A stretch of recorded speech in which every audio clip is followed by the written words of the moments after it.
You keep asking Allah for help, but nothing seems to change. No miracle, no sudden relief, no dramatic sign from the sky. So you start wondering, is Allah even listening? Here's the truth most people don't realize. Allah often helps you in silence. Not loudly, not instantly, not in ways that impress people. And that silence doesn't mean neglect. It often means protection, preparation, and redirection. Today, I'll show you 7 powerful signs Allah is helping you silently, even if your life feels heavy right now. Listen carefully. Some of these signs don't look like blessings at first, but they are.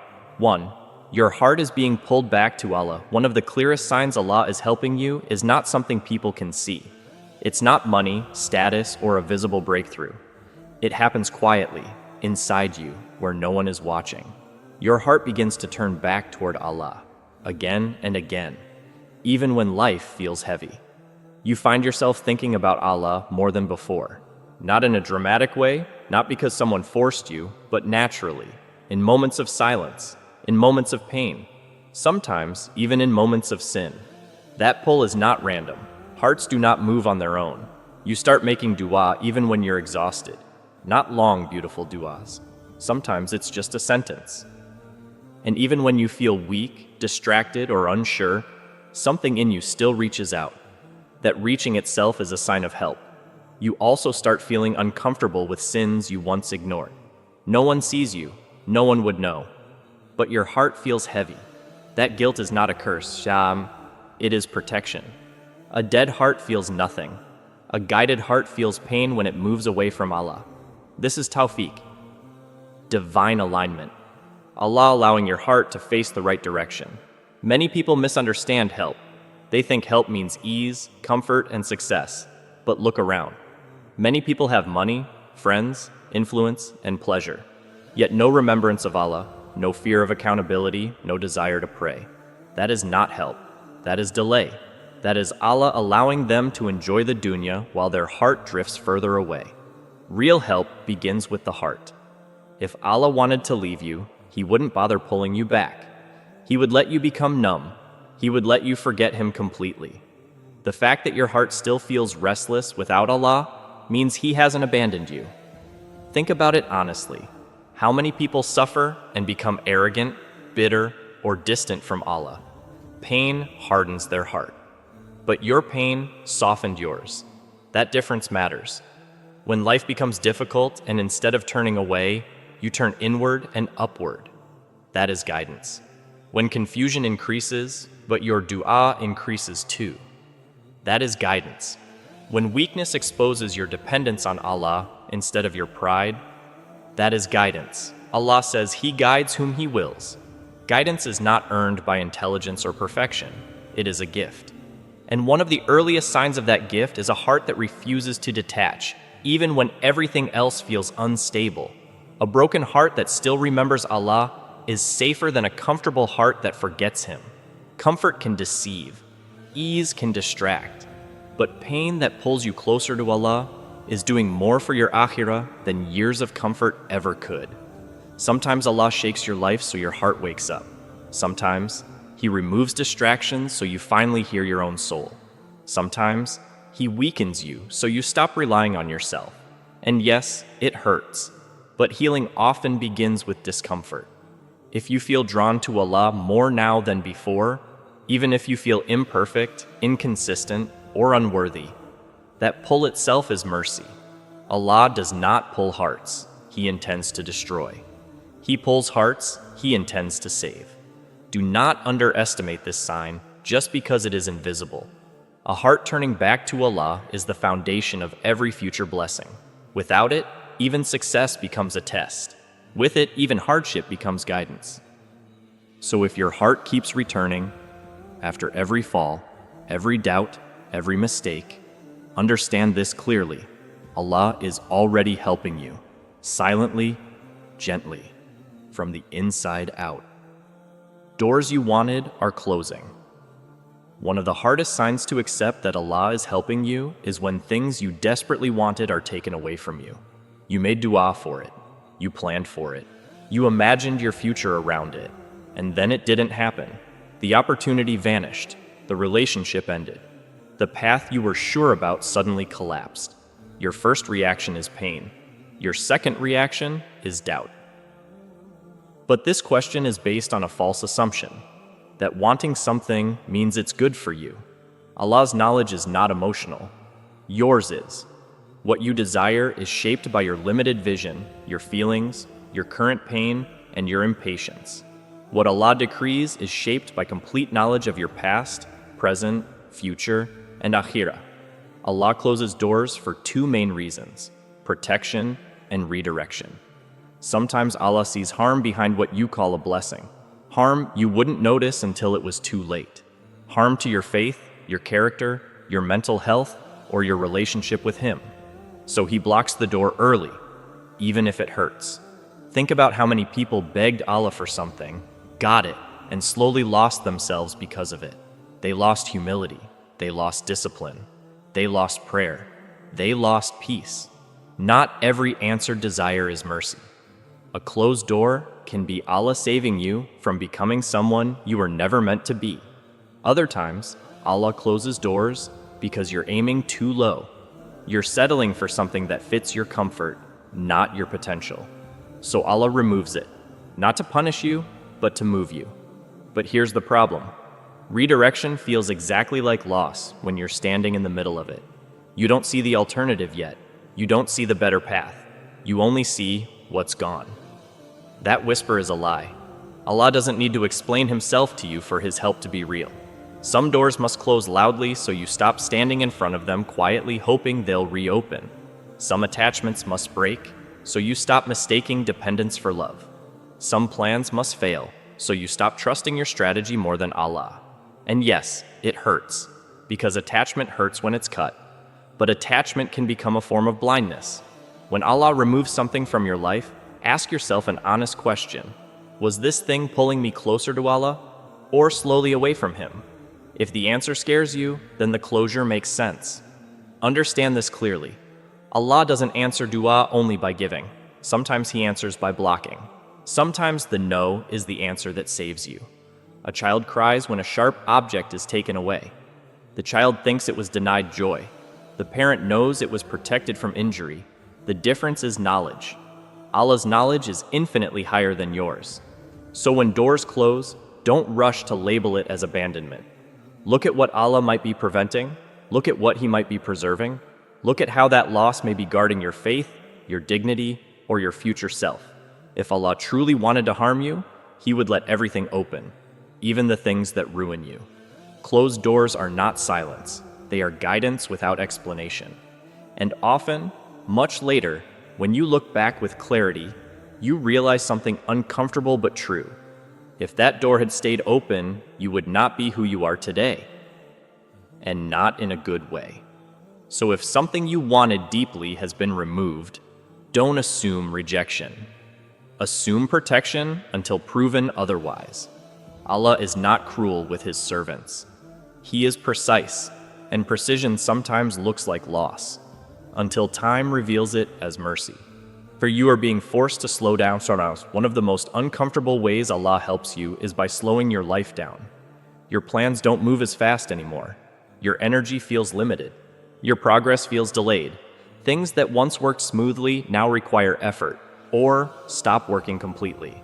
In a world that glorifies speed, hustle, and constant motion, this feels like failure. But spiritually, slowing down is often a correction, not a setback. Allah slows you down when speed would damage you. Many people rush toward things they are not ready to carry. They want success before discipline, influence before humility, ease before character. And when they get it too early, it destroys them quietly. Allah knows your capacity better than you do. Sometimes your intentions are good, but your foundation is weak. Sometimes your heart is sincere, but your patience is thin. Sometimes your ambition is high, but your reliance on Allah is low. So Allah pauses your life, not to waste your time, but to build what is missing. When Allah forces you to slow down, He is removing noise. Noise distracts you from yourself. Noise keeps you busy enough to avoid reflection. Noise keeps you productive, but not purposeful. In stillness, you can no longer run from your thoughts, your fears, or your weaknesses. That's uncomfortable and necessary. Slowing down exposes what speed hides. It reveals your attachment to outcomes, your impatience with process, your reliance on effort instead of trust. Allah slows you down so these things surface, because what is hidden cannot be healed. Think about it honestly. How many mistakes do people make because they move too fast? How many sins happen in haste? How many decisions ruin lives because they were rushed? Allah does not rush His servants into destruction. When progress slows, you're forced to rely more on Allah than on your ability. You pray more because you can't push things forward yourself. You reflect more because distraction is removed. You become aware of your limits, and that awareness humbles you. Humility is not weakness, it's safety. Slowness also teaches patience, and patience is not passive waiting. Patience is controlled trust. It is staying obedient while the outcome is unclear. It is continuing to do what's right even when nothing seems to move. And Allah loves patience because patience reshapes the soul. But being stuck often means you're being held in place until you're ready. Not every delay is denial. Not every pause is punishment. A surgeon pauses before making a precise cut. A builder checks the foundation before continuing upward. Allah slows you down because what comes next requires strength you don't yet realize you need. And here's the part people miss. Slowing down protects you from arrogance. Speed feeds ego. Stillness feeds awareness. When life forces you to move slowly, you stop taking things for granted. You stop assuming control. You start noticing blessings you ignored when everything was moving fast. Your relationship with Allah deepens, not because life is easy, but because you have time to listen. If Allah wanted you to crash, He would let you keep accelerating without limits. If He wanted you to lose yourself, He would let you run endlessly chasing results. But He didn't. He slowed you down. So if your life feels paused, restricted, or quieter than before, don't label it failure too quickly. Ask a better question. What is Allah trying to teach me before letting me move again? Because when Allah restarts what He paused, it often moves with clarity, strength, and purpose you didn't have before. Slowness is not loss of momentum. It's recalibration, and recalibration is mercy. 4. People are leaving your life. One of the most painful signs Allah is helping you is when people begin to disappear from your life. Friends you trusted drift away. Connections you relied on weaken. Support you expected suddenly vanishes. Your first thought is rejection. You assume you did something wrong. You question your worth. But this reaction misses the reality. Allah removes people before they harm you further. Not every loss is punishment. Some losses are protection disguised as loneliness. People enter your life for different reasons and seasons. Some are meant to support your growth. Others are meant to expose your weaknesses. And some are only there because you are in a certain phase of life. Once you change, they no longer fit. Allah knows who influences your heart, your habits, and your direction. He knows which relationships pull you closer to Him and which ones quietly weaken your iman. Sometimes a person doesn't have to be bad for you. Some people distract you from Allah. Some normalize sins you should be uncomfortable with. Some drain your energy while offering nothing but familiarity in return. Allah removes these people not out of cruelty, but out of care. And yes, it hurts, because attachment always hurts when it's cut. But here's the truth people avoid. Not everyone who stays in your life deserves permanent access to you. Allah sometimes isolates you so you stop leaning on people more than you lean on Him. When your support system collapses, you are forced to discover a stronger one. Your connection with Allah. Loneliness, when guided, is not abandonment. It is refinement. When people leave, silence enters. And in that silence, you hear things you ignored before. Your own thoughts, your own flaws, your own dependence on others for validation. Allah removes noise so clarity can grow. Also understand this. Some people cannot walk with you into the next version of yourself. Growth makes certain relationships uncomfortable. When you change, those who benefited from your weakness, availability, or silence often feel threatened. So Allah removes them before they damage what He is building in you. Think about it honestly. How many times did losing someone later turn out to be a relief? How many relationships you cried over would have eventually broken you? Time reveals what emotion hides. Allah also removes people to protect your sincerity. Too many voices confuse your intentions. Too many opinions weaken your trust in Allah. Too many emotional dependencies blur your purpose. When Allah wants to strengthen you, He simplifies your environment. And yes, standing alone feels scary at first, but strength is not built in crowds. Character is not formed in comfort. Deep reliance on Allah is learned when human reliance disappears. If Allah truly wanted to harm you, He would leave harmful people around you indefinitely. He would allow toxic attachments to grow unchecked. He would let you remain surrounded but spiritually empty. But instead, He removes. So if people are leaving your life right now, unexpectedly, painfully, or silently, don't rush to label it loss. Ask a better question. What is Allah protecting me from? Sometimes Allah takes people away because He wants to give you peace. Sometimes He empties your circle so you stop confusing companionship with guidance. And sometimes Allah removes everyone so you finally realize something essential. You were never meant to rely on people the way you rely on Him. What feels like isolation may actually be preparation. Preparation for growth. Preparation for clarity. Preparation for a version of you that needs fewer people. And a stronger connection with Allah. Allah does not subtract from your life without purpose. Every removal is calculated, and every empty space He creates is meant to be filled with something better, even if you can't see it yet. 5. You are becoming more aware of your flaws. One of the quietest ways Allah helps a person is by allowing them to see themselves clearly. Not just their strengths, not just their good intentions, but their weaknesses, their patterns, their hidden flaws. You begin to notice things about yourself that you ignored before. Your impatience, your ego, your attachment to validation, your tendency to react emotionally, your excuses, your shortcuts, your reliance on people instead of Allah. And at first, this awareness is uncomfortable. It feels heavy. You might even think you're getting worse, but in reality, you're getting honest. Most people live their entire lives blind to their own faults. They blame others. They blame circumstances. They blame destiny. And because they never see themselves, they never grow. Allah does not guide someone by flattering them. He guides them by exposing what needs to change.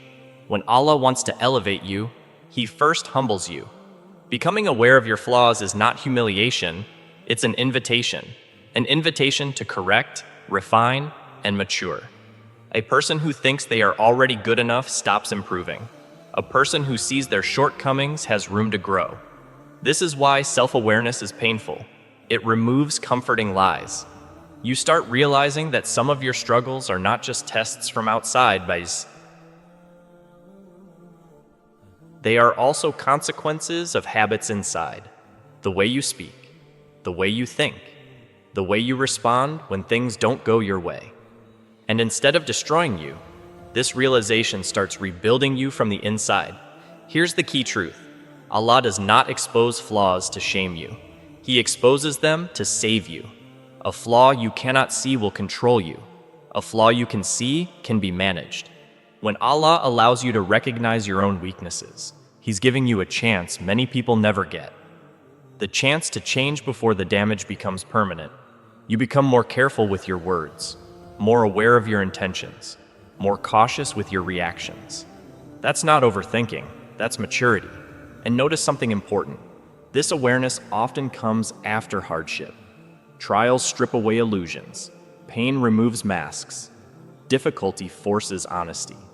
When life squeezes you, what's inside comes out. And Allah lets you see it clearly so you can fix it. Many people ask Allah for success without realizing success would expose their worst traits. Arrogance, control, greed, carelessness with others. Allah delays success until your character can survive it. So if you're seeing your flaws more clearly now, Allah may be preparing you for something greater later. Also understand this. Recognizing flaws does not mean hating yourself. Islam does not teach self-loathing. It teaches self-accountability with hope. You acknowledge your weakness, then you turn to Allah for strength. This is balance. That mindset keeps you grounded and moving forward. Another sign of Allah's help is that your flaws begin to bother you. You can't ignore them anymore. You can't justify them as easily. That discomfort is a gift. It's your conscience being sharpened, not dulled. A person drifting away from Allah becomes comfortable with their flaws. A person being guided becomes uncomfortable with them. If you're noticing your shortcomings more than before, don't panic. Don't assume you're regressing. In many cases, you're becoming more conscious, and consciousness is the doorway to growth. Allah does not correct people He has given up on. He corrects people He intends to refine. So if you're being shown parts of yourself you need to work on, quietly, internally, without public exposure, understand this clearly. Allah is helping you, not by praising you, not by elevating you instantly, but by shaping your character where it actually matters. Because in the end, it's not your image that will stand before Allah. It's your heart. Your dua is changing you before it changes your situation. One of the most overlooked signs that Allah is helping you is this. Your circumstances may look the same, but you are not the same person anymore. You are still in the test. The problem is still there. The answer hasn't arrived yet, but something inside you has shifted. You're calmer than you used to be. You don't panic as easily. You recover faster after disappointment. That change didn't come from motivation or self-control. It came from dua. Most people think dua is only successful when the situation changes. Islam teaches something deeper. Dua is successful the moment it reconnects you to Allah. Everything after that is part of the answer. Sometimes Allah delays changing your situation because the situation isn't the real problem. The real issue is how you handle it, how you think about it, and what it turns you into. If Allah fixed the external problem without fixing you, you would return to the same struggles in a different form. So Allah starts internally. Your dua begins to soften your reactions. You still feel pain, but it doesn't break you the way it used to. You still feel fear, but it no longer controls you. You start accepting what you cannot change while continuing to ask Allah for what you need. That balance is not natural. It is taught. Dua trains patience without killing hope. It teaches surrender without passivity. It builds resilience without arrogance. This internal strengthening is one of the greatest forms of divine help. And notice something important. Your dua itself may change. Before, you begged for outcomes. Now, you ask for strength, guidance, and clarity. Before, your dua was rushed and desperate. Now, it's quieter, steadier, more trusting. That shift means your relationship with Allah is maturing. Allah sometimes answers dua by removing panic before removing the problem. He removes desperation before removing the difficulty. He removes fear before removing the uncertainty. Because panic weakens you. Desperation clouds judgment. Fear corrupts patience. Allah prepares you to carry the answer before He delivers it. Many people collapse emotionally the moment relief arrives because they were never strengthened internally. Allah protects you from that by reshaping you first. Also understand this. When dua changes you, your test loses some of its power over you. The situation may still exist, but it no longer defines your peace. That is freedom. And it comes before resolution. Some people only find peace when problems end. Others find peace while problems remain. The second group is being helped more deeply. If Allah truly ignored you, your dua would feel empty. You would stop turning to Him. You would grow resentful and distant. But instead, dua is reshaping your heart.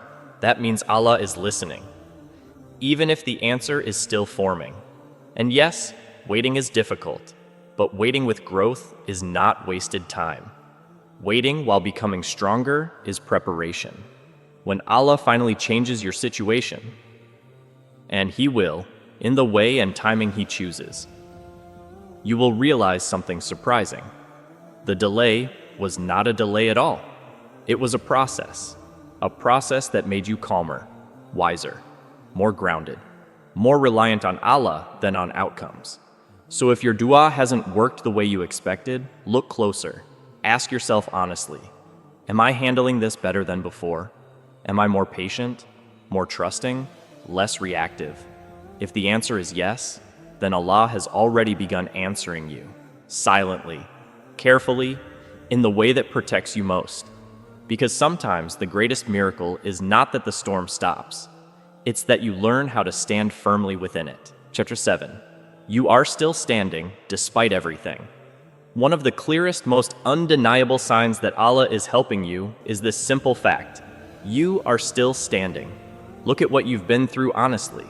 The pressure, the losses, the disappointments, the unanswered questions. There were moments you thought you wouldn't make it.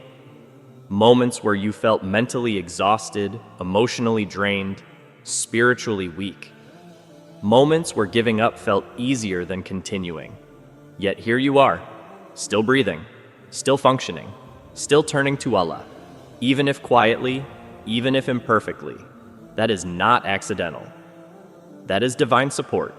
Many people break under far less. Some lose faith, some become bitter, some turn arrogant, some drown themselves in distractions to avoid facing reality. The fact that hardship did not erase your iman is itself a sign of Allah's help. Allah does not measure strength the way people do. Real strength is not loud confidence or visible success.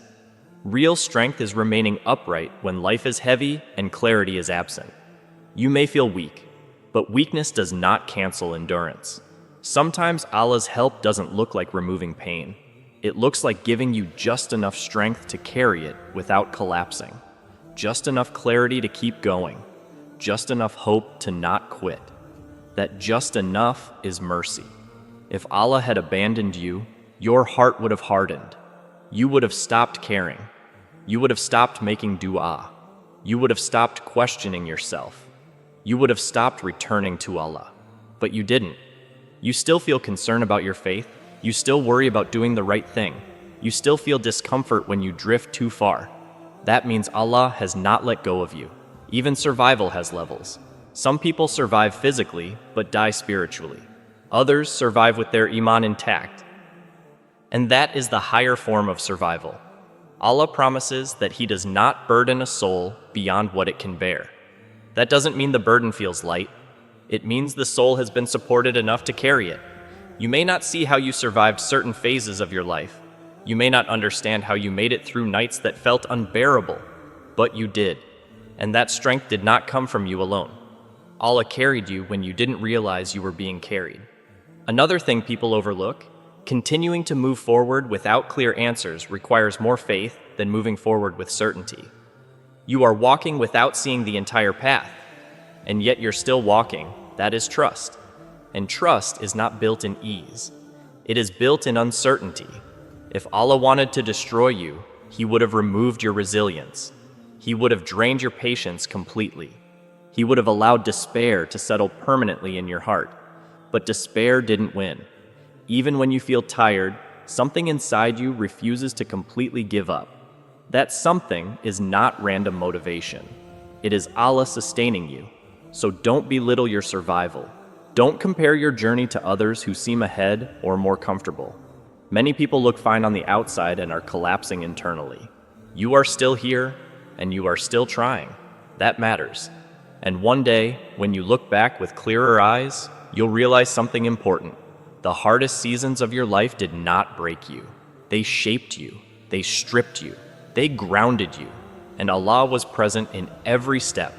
Not loudly, not dramatically, but consistently. So if you are still standing after everything you've faced, understand this without doubt. Allah has been helping you all along, quietly, steadily, exactly as much as you needed. Allah's help is not always loud. It doesn't always arrive as instant relief, dramatic change, or visible success. Often, it arrives quietly, shaping your heart, protecting you from harm you never saw, and preparing you for what you are not yet ready to receive. If your heart keeps returning to Allah, that is help. If doors closed that would have damaged your faith, that is help. If life slowed you down to correct your direction, that is help. If people left so you could stand stronger with Allah, that is help. If your flaws were exposed so you could grow, that is help. If dua strengthened you before changing your situation, that is help. And if you are still standing despite everything you've endured, that is help. Allah does not abandon His servants. He refines them. What feels like delay may be protection. What feels like loss may be redirection. What feels like silence may be preparation. So don't rush Allah's timing. Don't measure His care by your comfort, and don't assume His quietness means absence. Stay patient. Stay sincere. Keep returning, even if you return tired, broken, or confused. Because Allah never turns away a heart that keeps turning back to Him. And sometimes, the greatest proof that Allah is helping you is that you're still here, with Iman in your heart and hope alive, even when everything else feels uncertain.